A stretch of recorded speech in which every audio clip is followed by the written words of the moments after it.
મહીસાગર જિલ્લાના કડાણા તાલુકાના આંકલિયા ગામમાં નીકળે જાન ભાગડિયા ગામે વરરાજા ગાડામાં બેસી પરણવા નીકળ્યા।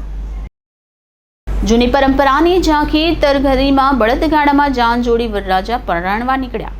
મહીસાગર જિલ્લાના કડાણા તાલુકાના આંકલિયા ગામના આદિવાસી ડામોર પરિવારે સાંસ્કૃતિક રૂઢિ પરંપરાની ઝાંખી કરાવતો લંગોત્સવ યોજી શણગારેલા બળદગાડામાં જાન જોડી આદિવાસી પરંપરા મુજબ ડામોર રાજુભાઈના પુત્ર ડામોર સૌરવભાઈની લગ્નોત્સવ જાને આકર્ષણનું કેન્દ્ર બની દાયકાઓ પહેલાની જૂની રૂઢિ પરંપરાને આબેહૂબ તાદ્રશ્ય કરાવ્યું હતું।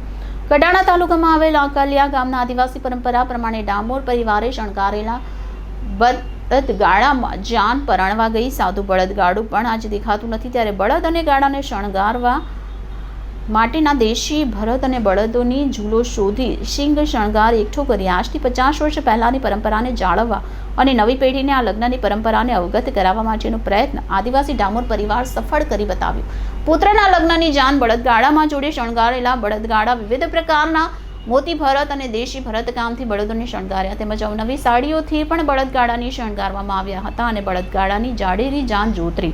બળદગાડામાં જાન જોડીને લગ્ન કરવા છે, ત્યારે આવી ઘરોહર જૂની રૂઢિ પરંપરા અને સંસ્કૃતિને જાળવી રાખતો આદિવાસી ડામોર પરિવારે પુત્ર સૌરભભાઈના લગ્નમાં તેમના સપનું સાકાર કરવાનો અવસર મળ્યો હતો। બળદગાડું વીરપુર તાલુકાના કુંભારવાડી ગામથી સરપંચ શ્રી હિતેશ માલીવાડ દ્વારા મંગાવવામાં આવ્યું હતું।